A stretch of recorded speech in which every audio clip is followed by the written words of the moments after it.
Carbohydrates. Carbohydrates हमें पढ़ना है और ये कार्बोहाइड्रेट्स की आज रिवीजन क्लास है। इस रिवीजन क्लास में हम कार्बोहाइड्रेट्स को बहुत जल्दी जल्दी पढ़ेंगे। चलिए देखते हैं कार्बोहाइड्रेट्स क्या होते हैं। देखिए स्टार्टिंग में क्या हुआ, कार्बोहाइड्रेट्स को क्या कहा गया कि कार्बोहाइड्रेट्स हाइड्रेट्स ऑफ कार्बन होते हैं। स्टार्टिंग में क्या बोला गया कि कार्बोहाइड्रेट्स जो होते हैं वो हाइड्रेट्स ऑफ कार्बन होते हैं, मतलब ऐसे कंपाउंड्स होते हैं जो कार्बन के हाइड्रेट्स होते हैं, मतलब जिनका फॉर्मूला CHH2O का होल वाई होता है। फॉर एग्जांपल हम लें C6H12O6, C6H12O6। इसे अगर इस फॉर्म में लिखें तो हम लिख सकते हैं C6H2O का होल ट्वाइस। ये भी यही है, यानी इसमें क्या है, कार्बन है और क्या है, हाइड्रेट है। इसलिए इसे हाइड्रेट ऑफ कार्बन कह रहा हूं। हमने लिया C12H22O11, इसे मैं लिख सकता हूं C12H2O का होल 11 भी लिख सकता हूं। ये भी कार्बन का हाइड्रेट है, ठीक है। तो ये कंपाउंड्स कैसे थे, ये कंपाउंड्स कैसे थे, हाइड्रेट्स ऑफ कार्बन भी थे। क्या थे, हाइड्रेट्स ऑफ कार्बन भी थे और ये कार्बोहाइड्रेट्स भी थे, ठीक है। चलिए ये बात ठीक थी। उसके बाद कुछ कंपाउंड्स ऐसे मिले, जैसे फॉर एग्जांपल रेमनोस। इसका फॉर्मूला था C6H12O5। अब देखिए ये C6H12O5 जो है ये कार्बोहाइड्रेट तो है, क्या है, कार्बोहाइड्रेट तो है, लेकिन देखो क्या हुआ, अगर हम इसे इस फॉर्म में लिखें, यानी हाइड्रेट्स ऑफ कार्बन की फॉर्म में लिखें, तो हम लिखें C6H2O का होल 5, तो ये इसे फॉलो नहीं कर रहा है। क्यों? क्योंकि देखो 6 कार्बन है, हाइड्रोजन कितने हैं, 10 है ना। हाइड्रोजन कितने, 10। यहाँ कितने चाहिए, हमें 12 चाहिए। अगर हम यहाँ 6 लिख दें तो हाइड्रोजन तो 12 हो जाएंगे, बट ऑक्सीजन यहाँ 5 है और यहाँ ऑक्सीजन 6 हो जाएंगे, यानी इसे इस फॉर्म में नहीं लिख सकते। दूसरा फॉर्मूला था C5H10O4। इस कंपाउंड का नाम है, इस शुगर का नाम था डीऑक्सीराइबोस शुगर, जो डीएनए में पाई जाती थी। अगर मैं इसे इस फॉर्म में लिखूं C5H2O का होल 4, तो देखो क्या हो रहा है, यहाँ पर हाइड्रोजन 8 है, बट यहाँ पर हाइड्रोजन 10 है, यानी ये भी इस फॉर्मूले को फॉलो नहीं कर रहा है। मतलब क्या है, ये कंपाउंड्स कार्बोहाइड्रेट्स तो थे, लेकिन ये कंपाउंड्स हाइड्रेट्स ऑफ कार्बन नहीं थे। ये हाइड्रेट्स ऑफ कार्बन नहीं थे। इसका मतलब क्या पता चला कि हाइड्रेट्स ऑफ कार्बन ना होने पर भी कार्बोहाइड्रेट्स हो सकते हैं। इसलिए कुछ और कंपाउंड्स थे, देखिए फॉर एग्जांपल और भी कंपाउंड्स आप देखेगा क्या। फॉर एग्जांपल मैंने लिया HCHO, इसका नाम फॉर्मल्डिहाइड है, इसका नाम मेथेनॉल है। इसे मैं लिखूं क्या, इसे हम लिख सकते हैं क्या, CH3H2O का होल 1। इसे हम लिख सकते हैं, एक कार्बन है, 2 हाइड्रोजन है और एक ऑक्सीजन है। इसे हमने कार्बन के हाइड्रेट की फॉर्म में लिखा। ये हाइड्रेट ऑफ कार्बन तो है, क्या है, ये हाइड्रेट ऑफ कार्बन तो है, लेकिन ये कार्बोहाइड्रेट नहीं है। क्लियर? क्या पता चला, ये कार्बोहाइड्रेट नहीं है। इसलिए मैंने लिखा CH3COOH एसिटिक एसिड लिखा। इसे मैं लिखूं इस फॉर्म में C2H2O का होल ट्वाइस। तो देखो क्या है, 2 कार्बन है, ठीक बात। हाइड्रोजन कितने, 3 और 1 4, यहाँ पे हाइड्रोजन 4 है। ऑक्सीजन कितने हैं, 2, ऑक्सीजन भी 2 है, यानी ये हाइड्रेट ऑफ कार्बन तो है, लेकिन ये कार्बोहाइड्रेट नहीं है। हमें पता है ये कार्बोहाइड्रेट्स नहीं है, ठीक है। इसका मतलब क्या पता चला कि ये डेफिनेशन थी कि कार्बोहाइड्रेट्स हाइड्रेट्स ऑफ कार्बन होते हैं, ये बात गलत हो गई। क्यों? क्योंकि कुछ कार्बोहाइड्रेट्स तो ऐसे थे जो हाइड्रेट्स ऑफ कार्बन भी थे और कार्बोहाइड्रेट्स भी थे। कुछ कार्बोहाइड्रेट्स ऐसे थे जो सिर्फ कार्बोहाइड्रेट्स थे लेकिन हाइड्रेट्स ऑफ कार्बन नहीं थे, और कुछ कंपाउंड्स ऐसे भी थे जो कार्बोहाइड्रेट्स नहीं होते लेकिन वो हाइड्रेट्स ऑफ कार्बन होते हैं। इसलिए क्या पता चला कि जो ओल्ड डेफिनेशन थी ये फेल हो गई, है ना। फिर हम अब नई डेफिनेशन की बात करते हैं। अब देखो नई डेफिनेशन क्या कहती है, कार्बोहाइड्रेट्स की नई डेफिनेशन क्या कहती है। कार्बोहाइड्रेट्स की नई डेफिनेशन कहती है कि कार्बोहाइड्रेट पॉलीहाइड्रोक्सी एल्डिहाइड्स होते हैं। क्या होते हैं कार्बोहाइड्रेट्स? पॉलीहाइड्रोक्सी एल्डिहाइड्स होते हैं, या क्या होते हैं, पॉलीहाइड्रोक्सी कीटोन्स होते हैं। क्या होते हैं कार्बोहाइड्रेट्स? या तो पॉलीहाइड्रोक्सी एल्डिहाइड्स होते हैं और या फिर पॉलीहाइड्रोक्सी कीटोन्स होते हैं। और क्या होता है एक नेसेसरी कंडीशन होती है क्या, इनमें कम से कम एक कायरल कार्बन एटम होना चाहिए। ठीक है, क्या होना चाहिए? कार्बोहाइड्रेट या तो पॉलीहाइड्रोक्सी यानी बहुत सारे हाइड्रोक्सी ग्रुप हो और एल्डिहाइड फंक्शनल ग्रुप भी हो, और या बहुत सारे हाइड्रोक्सी ग्रुप हो और कीटोन ग्रुप भी हो। इन दोनों में से एक कंडीशन होनी चाहिए, क्लियर? और उसमें कम से कम उस कंपाउंड में, उस मॉलिक्यूल में कम से कम एक कायरल कार्बन एटम होना चाहिए, तब वो कार्बोहाइड्रेट हो सकता है। फॉर एग्जांपल अगर हम लें ग्लूकोज, क्या लें? फॉर एग्जांपल हम क्या लें? ग्लूकोज, है ना। और हम क्या लें? फ्रक्टोज लें, क्लियर है? या हम लें गैलेक्टोज लें, क्या लें? गैलेक्टोज लें, ठीक है। और भी बहुत सारे हैं, ये सब क्या है? कार्बोहाइड्रेट्स हैं। ठीक है, चलिए हम ग्लूकोज की स्ट्रक्चर बनाते हैं। ग्लूकोज की स्ट्रक्चर कैसी होती है? ग्लूकोज की स्ट्रक्चर बनाता हूं। यहाँ पर कितने कार्बन है? ग्लूकोज का फॉर्मूला या फ्रक्टोज का फॉर्मूला कितना होता है? C6H12O6 होता है। मैंने स्ट्रक्चर बनाया, कितने कार्बन? 1 2 3 4 5 6, 1 2 3 4 5 6, ये 6 कार्बन मैंने बनाए। यहाँ पर मैंने CHO लिखा, यहाँ मैंने CH2OH लिखा, ये ले यहाँ पर मैंने OH लिखा, यहाँ OH लिखा, यहाँ H लिखा, यहाँ पर OH लिखा, यहाँ जहाँ OH है उसके अपोजिट में H लिखा, यहाँ OH के अपोजिट में H लिखा, H के अपोजिट में OH लिखा, यहाँ H के अपोजिट में H लिखा। इस कंपाउंड का नाम क्या है? इस कंपाउंड का नाम D प्लस ग्लूकोज है। क्या है? इस कंपाउंड का नाम D प्लस ग्लूकोज है। क्लियर है? ये ग्लूकोज है। अब देखिए क्या ये पॉलीहाइड्रोक्सी एल्डिहाइड या पॉलीहाइड्रोक्सी कीटोन है? चेक कर लेते हैं। यहाँ पर OH ग्रुप है, यहाँ भी OH ग्रुप है, OH ग्रुप है, OH ग्रुप है, OH ग्रुप है, यानी इसमें 5 OH ग्रुप है, यानी एक से ज्यादा OH ग्रुप है, यानी पॉलीहाइड्रोक्सी ग्रुप है। और इसमें क्योंकि CHO ग्रुप भी है और CHO ग्रुप क्या है? एल्डिहाइड ग्रुप है, इसलिए ये कैसा है? ये D प्लस ग्लूकोज क्या है? पॉलीहाइड्रोक्सी एल्डिहाइड है। ये D प्लस ग्लूकोज क्या है? पॉलीहाइड्रोक्सी एल्डिहाइड है। इस पॉलीहाइड्रोक्सी एल्डिहाइड में अब देखिए आप exact number of OH groups कितने हैं? 5 OH ग्रुप्स हैं। इसलिए हम इसे क्या कह सकते हैं? ये पेंटाहाइड्रोक्सी एल्डिहाइड है। क्या है? ये पेंटाहाइड्रोक्सी एल्डिहाइड है। क्लियर है? अच्छा, क्या इसमें कायरल कार्बन भी है? चेक कर लेते हैं। क्या इसमें कायरल कार्बन भी है? चेक कर लेते हैं। देखिए कायरल कार्बन क्या होता है? वो कार्बन जिसकी 4 वैलेंसी से 4 डिफरेंट एटम्स या ग्रुप्स होते हैं। ठीक है, देखिए भाई यहाँ पर कायरल कार्बन ये है ना, ये भी कायरल कार्बन है। देखिए इस कार्बन की इधर OH जुड़ा है, इधर H जुड़ा है, इधर CHO जुड़ा है, इधर ये पूरा ग्रुप जुड़ा है, ये भी कायरल है। एस्टेरिस्क मैंने इस पर लगाया है, जिसे आप स्टार बोलते हैं, ये एस्टेरिस्क होता है। ठीक है, मैंने यहाँ पर लगाया। कितने कायरल कार्बन है? इसमें 4 कायरल कार्बन एटम्स हैं। क्या है? 4 कायरल कार्बन एटम्स हैं। क्लियर है? यानी मैं कह सकता हूँ कि इसमें 4 एसिमेट्रिक कार्बन एटम्स हैं। क्या है? 4 एसिमेट्रिक कार्बन एटम्स हैं। ये क्वेश्चन भी पूछ लेता है कि ग्लूकोज में कितने कायरल कार्बन एटम्स हैं। ठीक है, खैर ये पॉलीहाइड्रोक्सी एल्डिहाइड है और इसमें एक कायरल कार्बन हमें कम से कम चाहिए था, इसमें तो 4 कायरल कार्बन है। पूरे बात समझ में आती है, इसलिए कार्बोहाइड्रेट है। ठीक है, ये कार्बोहाइड्रेट है। चलिए और बात देखते हैं। फ्रक्टोज की बात देखते हैं। फ्रक्टोज में देखते हैं फ्रक्टोज का फार्मूला भी क्या होता है। ध्यान से देखना फ्रक्टोज का फार्मूला क्या होता है। फ्रक्टोज का फार्मूला भी C6H12O6 होता है। चलिए मैं बनाता हूं यहां फ्रक्टोज की स्ट्रक्चर। 1 2 3 4 5 6 कार्बन है। 1 2 3 4 5 6। यहां पर CH2OH होगा, यहां पर भी CH2OH होगा, यहां पर C डबल बॉन्ड O होगा, यहां पर OH होगा, यहां पर OH होगा, यहां पर H होगा, यहां पर H होगा, यहां पर H होगा और यहां पर OH होगा। क्लियर है? देखिए एक OH ग्रुप, दूसरा OH ग्रुप, तीसरा OH ग्रुप, चौथा OH ग्रुप, 5 OH ग्रुप। इसमें भी 5 OH ग्रुप्स हैं, इसमें 5 OH ग्रुप्स हैं। क्लियर? और ये स्ट्रक्चर है किसकी?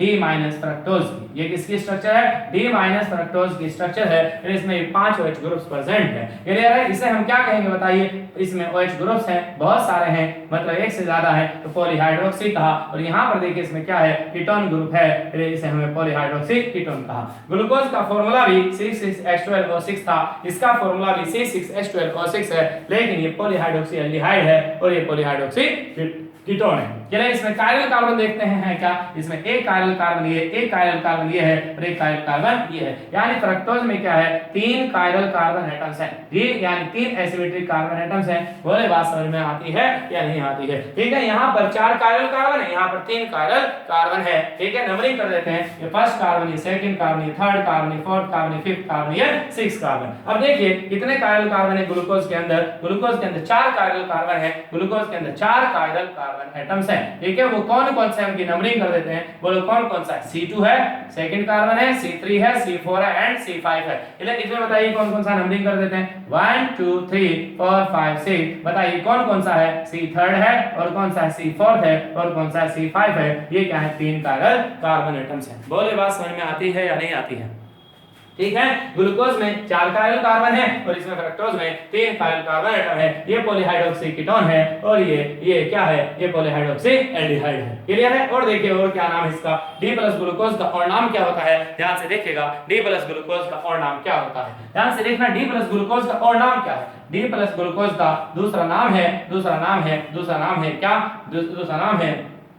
क्या, डेक्सट्रोज। इसे हम डेक्सट्रोज भी कहते हैं। क्यों कहते हैं इसको डेक्सट्रोज, देखिए जहां ओज लगता है, वहां जहां लास्ट में ओज लगता है यानी सफिक्स ओज लगता है, वो शुगर होती है। जैसे ग्लूकोज शुगर है, माल्टोज, लैक्टोज, गैलेक्टोज, फ्रक्टोज, अरे ये शुगर है, उनके लास्ट में क्या लगता है, ओज लगता है। ये डेक्सट्रोज क्यों लगा है, क्योंकि ये ग्लूकोज नेचर में डेक्स्ट्रो रोटेटरी फॉर्म में पाया जाता है। ठीक है, यहां पर डेक्सट्रोज नहीं लगेगा, यहां लगेगा लिब्यूलोज। क्या लगेगा, लिब्यूलोज, क्योंकि फ्रक्टोज जो होता है वो नेचर में लिवो रोटेटरी फॉर्म में पाया जाता है, इसीलिए यहां माइनस लगा है और इसीलिए यहां डेक्स्ट्रो रोटेटरी फॉर्म में पाए जाने की वजह से यहां पर प्लस लगा है। ठीक है, अब देखो ध्यान से देखना और बात देखना प्लीज। ग्लूकोज और फ्रक्टोज में और बातें देखना। मैं इसे इन स्ट्रक्चर को रब कर देता हूं, है ना। दोबारा स्ट्रक्चर बनाते हैं हम। ग्लूकोज और फ्रक्टोज में क्या क्या और डिफरेंस होता है। ग्लूकोज क्या है, ग्लूकोज का है पॉलीहाइड्रोक्सी एल्डिहाइड है और फ्रक्टोज क्या है, एक पॉलीहाइड्रोक्सी कीटोन है। ग्लूकोज एक पॉलीहाइड्रोक्सी एल्डिहाइड है और फ्रक्टोज एक पॉलीहाइड्रोक्सी कीटोन है। ध्यान से देखना, ग्लूकोज की स्ट्रक्चर में क्या है, ऊपर CHO ग्रुप है,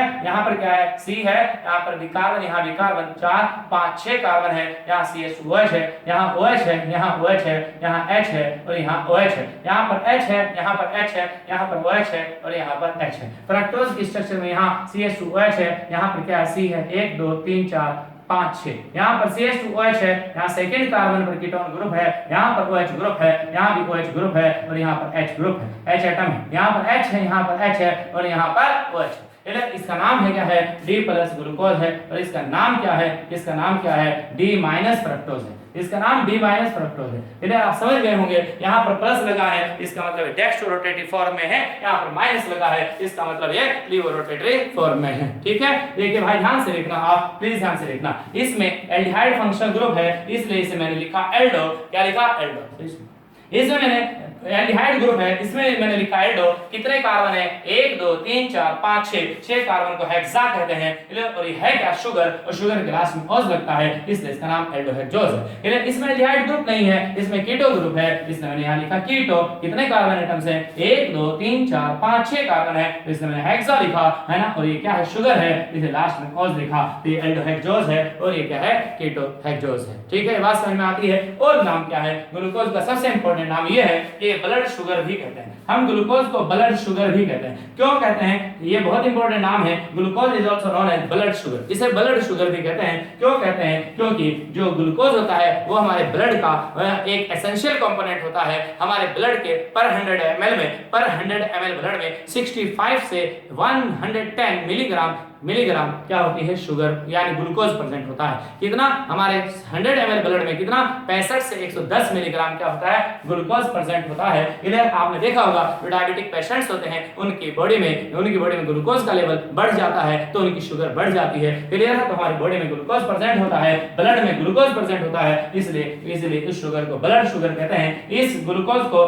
ग्रेप्स शुगर भी कहते हैं। क्या कहते हैं, इसे ग्रेप्स शुगर भी कहते हैं, अंगूर वाली शुगर भी कहते हैं। क्यों कहते हैं, क्योंकि ये ग्रेप्स में 20 से 30% क्या पाया जाता है, ग्रेप्स में ग्लूकोज पाया जाता है। ठीक है, चलिए कि इसे हम कीटोहेक्सोज कहते हैं। इन्हें क्यों कहते हैं कीटोहेक्सोज, ये आपको पता है। इसका दूसरा नाम क्या होता है, इसका दूसरा नाम होता है फ्रक्टोज का, इसे फ्रूट शुगर कहते हैं। क्या कहते हैं, इसको फ्रूट शुगर कहते हैं। क्यों कहते हैं इसको फ्रूट शुगर, ये इसका इंपॉर्टेंट नाम है। इसे फ्रूट शुगर क्यों कहते हैं, क्योंकि जो फ्रक्टोज होता है वो बहुत मीठा होता है। फ्रक्टोज जो होता है बहुत मीठा होता है और ये पके हुए फलों, राइपेंड फ्रूट्स में पाया जाता है और हनी में, शहद में पाया जाता है, इसलिए हम इसे क्या कहते हैं, फ्रूट शुगर कहते हैं। ठीक है, एक बात आपने देखी कि इसमें 1 2 3 4 कायरल कार्बन है, इसमें 1 2 3 कायरल कार्बन है। ठीक है, चलिए देखते हैं। यहाँ पर हम ग्लूकोज की बात करते हैं। जो ग्लूकोज है तो ग्लूकोज में हम देखते हैं number of asymmetric carbon atoms को मैं n कह रहा हूँ 4 है। क्लियर? तो हमें टोटल आइसोमर्स देखने हैं ग्लूकोज के कि ग्लूकोज के टोटल आइसोमर्स कितने हैं। बताइए ग्लूकोज के टोटल आइसोमर्स निकालने का फॉर्मूला क्या होगा, 2 की पावर n, है ना। 2 की पावर n मतलब यहाँ पर 2 है, n क्या है, नंबर ऑफ एसिमेट्रिक कार्बन, 2 की पावर 4 हो गया। कितने आइसोमर्स हो गए, 16 आइसोमर्स हो गए। तो ग्लूकोज के कितने आइसोमर्स होते हैं, 16 आइसोमर्स होते हैं। या मैं ये कह सकता हूं कि 8 जोड़े होते हैं किसके, एनेंटियोमर्स के। क्या होते हैं, ये क्या होते हैं, 8 जोड़े होते हैं किसके, एनेंटियोमर्स के 8 जोड़े होते हैं। ठीक है, जो ये 16 आइसोमर्स हैं ग्लूकोज के, इनमें से जो D प्लस ग्लूकोज है वो खुद भी एक आइसोमर है। क्लियर है, ये बात समझ में आती है। कैसे बनेंगे आइसोमर, कैसे बनेंगे आइसोमर, याद रखना कैसे बनेंगे आइसोमर। अगर हमने यहाँ से किसी भी OH ग्रुप को राइट से लेफ्ट में या लेफ्ट से राइट में कर दिया, या हमने H को राइट से लेफ्ट और लेफ्ट से राइट में कर दिया, क्लियर, तो ये ग्लूकोज D प्लस ग्लूकोज नहीं होगा, फिर ये कुछ और कंपाउंड बन जाएगा। मैं आपको बता देता हूं, फॉर एग्जांपल हमने सेकंड कार्बन का जो OH ग्रुप है, अगर हमने इसे हटाकर यहां से लेफ्ट में ले गए तो इसका नाम D प्लस ग्लूकोज नहीं रहेगा, अब इसका नाम D प्लस मैनोज रहेगा। जबकि फॉर्मूला तो सेम ही रहेगा, बस सेकंड कार्बन का कॉन्फ़िगरेशन चेंज हो जाएगा। इसलिए सेकंड कार्बन का कॉन्फ़िगरेशन चेंज होते ही OH ग्रुप यहां आने से ये D प्लस मैनोज बन जाएगा, है ना। और ये D प्लस ग्लूकोज और D प्लस मैनोज एक दूसरे का आइसोमर्स होंगे, और ऐसे आइसोमर्स होंगे जिनमें सेकंड कार्बन की कॉन्फ़िगरेशन में डिफरेंस होगा, है ना। इसलिए हम इन्हें हम C2 एपिमर्स कहेंगे। क्या कहेंगे, C2 एपिमर्स कहेंगे। अगर आपने पहला या दूसरा या तीसरा चौथा या पांचवा या छठा, अगर आपने चौथे कार्बन का OH ग्रुप, बाकी तो सब सेम रहे, अगर आपने चौथे कार्बन का OH ग्रुप राइट से लेफ्ट में ले गए तो इसका नाम D प्लस ग्लूकोज, इसका नाम ग्लूकोज नहीं रहेगा, अब ये गैलेक्टोज हो जाएगा। बोले बात समझ में आती है कि नहीं आती है। चलिए इसमें देखते हैं कितने आइसोमर्स होंगे। बताइए फ्रक्टोज में क्या है, फ्रक्टोज में number of asymmetric carbon atoms कितने हैं, 3 है। तो टोटल आइसोमर्स कितने होंगे, टोटल आइसोमर्स होंगे कितने, इज इक्वल टू 2 की पावर n, मतलब 2 की पावर कितना 3, यानी टोटल आइसोमर्स कितने होंगे, 8 आइसोमर्स होंगे। बोलो, ये बात समझ में आती है। ये ग्लूकोज है और ये क्या है, फ्रक्टोज है। ठीक है, ग्लूकोज और फ्रक्टोज में, है ना। हम आगे बात करते हैं, ये ग्लूकोज और फ्रक्टोज की बात थी। ठीक है, तो ये ग्लूकोज और फ्रक्टोज जो है ये क्या है, polyhydroxy aldehyde and polyhydroxy ketone है। क्लियर, इनमें कायरल कार्बन भी प्रेजेंट होता है। चलिए हम क्लासिफिकेशन ऑफ कार्बोहाइड्रेट्स की बात करते हैं। कार्बोहाइड्रेट्स के क्लासिफिकेशन की बात करते हैं। कार्बोहाइड्रेट्स को मैं 3 कैटेगरी में डिवाइड कर रहा हूं, मैं 3 कैटेगरी में बांट रहा हूं कार्बोहाइड्रेट्स को। पहली कैटेगरी जो है वो मोनोसैकेराइड है। ठीक है, हम थोड़ा जल्दी चलेंगे, क्यों, क्योंकि हम रिवीजन कर रहे हैं, यानी रिवीजन क्लास है। मोनोसैकेराइड्स है और दूसरा क्या है, डाइसैकेराइड्स है। ठीक है, रिवीजन भी कैसा है, क्या आप लोगों का परसों पेपर है ना, हाँ, इसलिए ऐसा रिवीजन हो रहा है। डाइसैकेराइड्स है और तीसरी कैटेगरी में लिख रहा हूं, तीसरी कैटेगरी में पॉलीसैकेराइड्स है। क्या है तीसरी कैटेगरी, पॉलीसैकेराइड्स है। ठीक है, अब आप लोग ये बात याद रखेंगे, ये कार्बोहाइड्रेट्स के क्लासिफिकेशन मोस्ट इंपॉर्टेंट है, यहीं से मल्टीपल चॉइस क्वेश्चन आ जाता है। कैसा देखो, मोनोसैकेराइड्स में जो आपको याद करने हैं वो मैं क्या लिखवा रहा हूं, पहला मैं लिखवा रहा हूं ग्लूकोज, दूसरा मैं लिखवा रहा हूं फ्रक्टोज और तीसरा मैं लिखवा रहा हूं गैलेक्टोज। इधर कौन सा, ग्लूकोज, फ्रक्टोज, गैलेक्टोज। आप भी बोलते रहें कौन सा monosaccharide, glucose, fructose and galactose. Disaccharide भी मैं आपको बता रहा हूं, डाइसैकेराइड कौन से आपको याद करने हैं, वो पहला याद करना है माल्टोज और दूसरा याद करना है लैक्टोज और तीसरा याद करना है गैलेक्टोज। क्लियर है, गैलेक्टोज याद करना है। क्लियर, पॉलीसैकेराइड्स में आपको कौन से याद करने हैं, पॉलीसैकेराइड में आपको पहला याद करना है स्टार्च और दूसरा याद करना है सेलुलोज और तीसरा याद करना है ग्लाइकोजन। इन तीनों में सबसे ज्यादा इंपॉर्टेंट पहले दो हैं, स्टार्च एंड सेलुलोज। क्लियर, ये तीनों मोनोसैकेराइड है, ये डाइसैकेराइड है, पॉलीसैकेराइड है। तो आपसे यूं पूछेगा कौन सा मोनोसैकेराइड है, कौन सा डाइसैकेराइड है, कौन सा पॉलीसैकेराइड है। क्लियर, ये बात आपको पता होनी चाहिए। अब देखो ग्लूकोज कैसा रहता, ग्लूकोज में तो एल्डिहाइड फंक्शनल ग्रुप था ना, 6 कार्बन थे, इसलिए हमने इसे एल्डिहाइडोज कहा। गैलेक्टोज में भी यही है, क्योंकि मैंने अभी आपको बताया कि ग्लूकोज के चौथे कार्बन का OH ग्रुप अगर आप राइट से लेफ्ट में कर देंगे तो गैलेक्टोज बन जाएगा,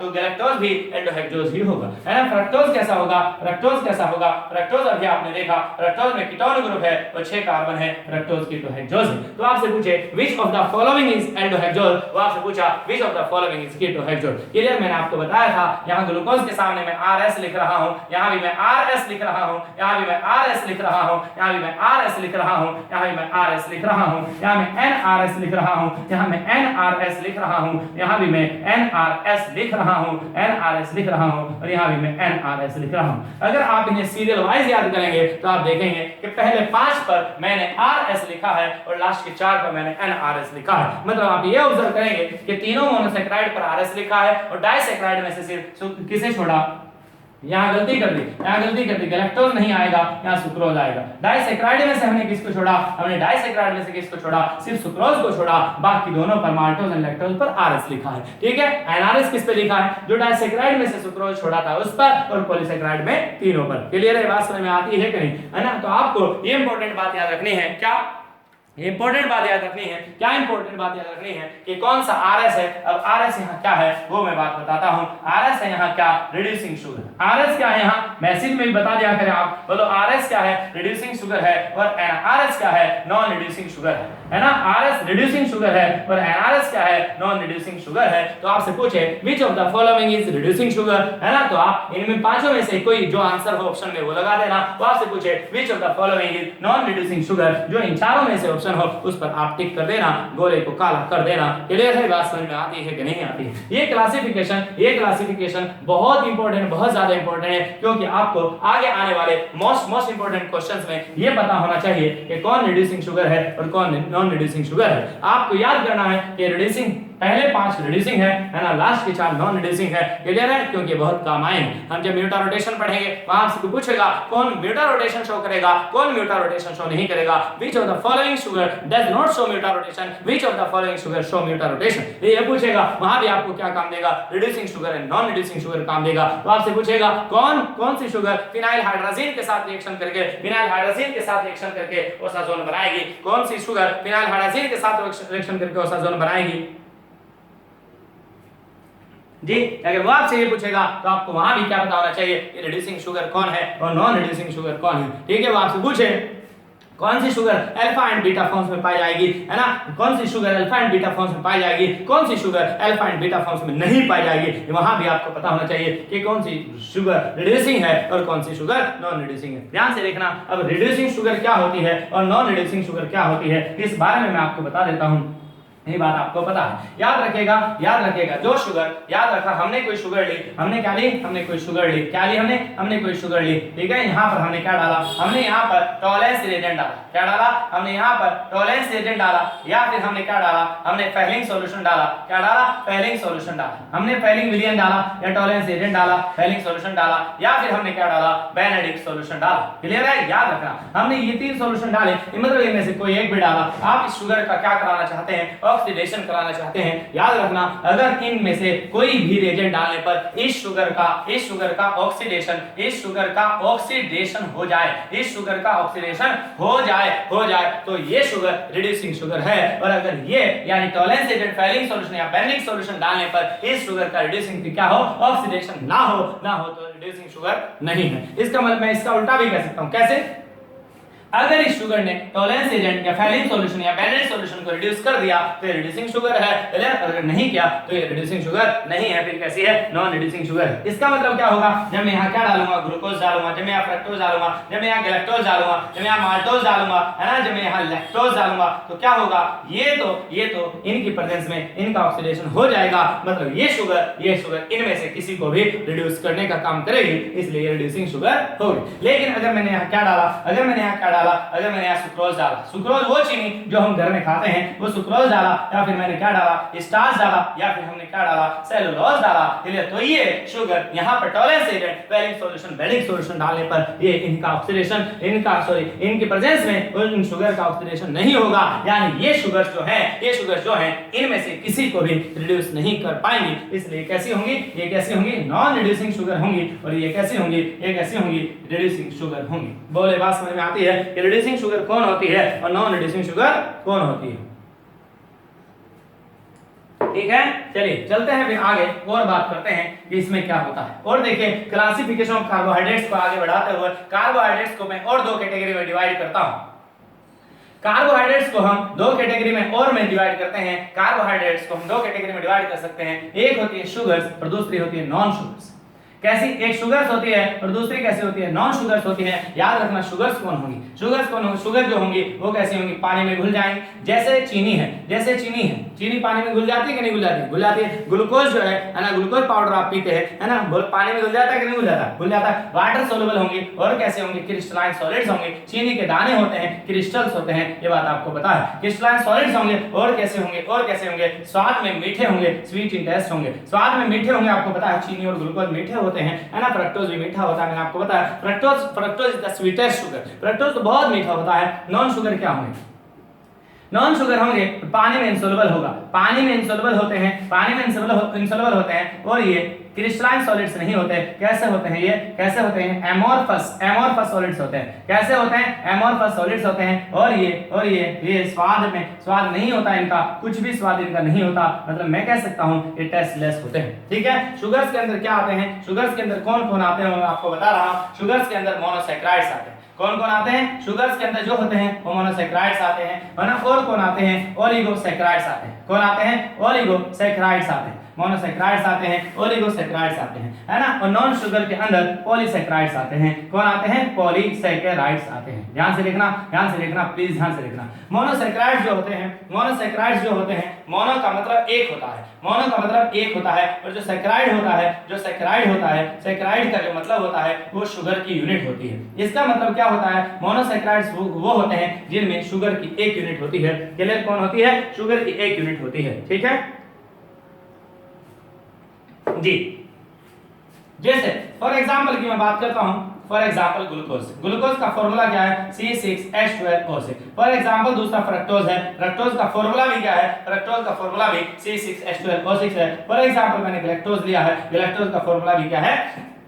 C6H12O6 है। क्लियर है? ये एक शुगर की यूनिट रखते हैं, ये एक शुगर की यूनिट रखते हैं। क्लियर है? ओलिगोसैकराइड्स कौन होते हैं? ओलिगोसैकराइड्स में ओलिगो का जो मतलब होता है वो डेफिनेट नंबर होता है। क्या होता है? डेफिनेट नंबर होता है, यानी हमें पता होना चाहिए वो नंबर हमें पता होता है। वो डेफिनेट नंबर होता है, निश्चित संख्या होता है। तो सैकराइड का मतलब शुगर की यूनिट होती है। फॉर एग्जांपल अगर मैं बात करूं, हमने कहा डाइसैकराइड। क्या कहा? डाइसैकराइड कहा। तो डाइसैकराइड में क्या होगा? डाइसैकराइड में डाई मींस कितने होते हैं? दो। सैकराइड मींस शुगर की यूनिट होती है। कितनी यूनिट होती है? दो होती है। यानी हमें पता है कि इस डाइसैकराइड में कितनी यूनिट है शुगर की? 2 यूनिट है। ठीक है, बात समझ में आती है? क्लियर है? जैसे फॉर एग्जांपल हमने लिया माल्टोज। क्या लिया हमने माल्टोज लिया। माल्टोज का जब हमने हाइड्रोलिसिस किया, माल्टोज एक डाइसैकराइड है, हमने इसका हाइड्रोलिसिस किया, माल्टेज एंजाइम की प्रेजेंस में किया। क्या बना? यहां पर 2 C6H12O6 बने, C6H12O6 प्लस C6H12O6 बने। ये भी ग्लूकोज है, दोनों यूनिट्स जो बनी ग्लूकोज की बनी, यानी दोनों, ये भी मोनोसैकराइड बना, ये भी मोनोसैकराइड बना। इसका मतलब माल्टोज का हाइड्रोलिसिस करने पर 2 मोनोसैकराइड्स मिले हैं। इसका मतलब क्या हुआ कि माल्टोज डाइसैकराइड है। क्योंकि अगर ये माल्टोज 2 मोनोसैकराइड से बना है तभी ये हाइड्रोलिसिस करने पर 2 मोनोसैकराइड देगा। जिस मकान में आप ईंटें लगाओगे वहां से ईंटें निकलेंगी है ना, जिस मकान में आप पत्थर लगाओगे वहां से पत्थर निकलेंगे जब तोड़ेंगे। तो माल्टोज को अगर तोड़ रहे हैं, हाइड्रोलिसिस कर रहे हैं, तो 2 ग्लूकोज की यूनिट मिल रही है। जब हम माल्टोज को बनाएंगे तो क्या करेंगे? 2 ग्लूकोज यूनिट्स को आपस में जोड़ देंगे। क्लियर है? तो ये माल्टोज क्या है? डाइसैकराइड है। ठीक है, और देते हैं। अगर हमने लिया सुक्रोज का जब हमने हाइड्रोलिसिस किया तो यहां भी यही बनेगा, C6H12O6 बनेगा है ना, और प्लस क्या बनेगा? C6H12O6 बनेगा। क्योंकि जो डाइसैकराइड्स है इनका फार्मूला कितना होता है? C12H22O11 होता है। ठीक है, अब देखिए ये यहां क्या है? ये अगर ये ग्लूकोज है, अगर ये वाली यूनिट ग्लूकोज है तो ये वाली यूनिट फ्रक्टोज है। क्या है? ये वाली यूनिट ग्लूकोज है तो ये वाली यूनिट फ्रक्टोज है। तो सुक्रोज का हाइड्रोलिसिस करने पर क्या मिलता है? ग्लूकोज एंड फ्रक्टोज, ये दोनों ही मोनोसैकराइड है ना, यानी इसका हाइड्रोलिसिस करने पर 2 मोनोसैकराइड मिल रहे हैं। इसका मतलब क्या है? ये डाइसैकराइड है। ठीक है, तीसरा मैं लेता हूं, फॉर एग्जांपल मैंने लिया लैक्टोज। जब हमने लैक्टोज का हाइड्रोलिसिस किया तो हमें भी क्या मिलेगा? C6H12O6 मिलेगा प्लस C6H12O6 मिलेगा। ये ग्लूकोज मिलेगा और ये गैलेक्टोज मिलेगा। क्या मिलेगा? गैलेक्टोज मिलेगा। ये ग्लूकोज मिलेगा, ये गैलेक्टोज मिलेगा। यानी लैक्टोज के हाइड्रोलिसिस करने पर 1 यूनिट ग्लूकोज की और 1 यूनिट गैलेक्टोज की मिलती है।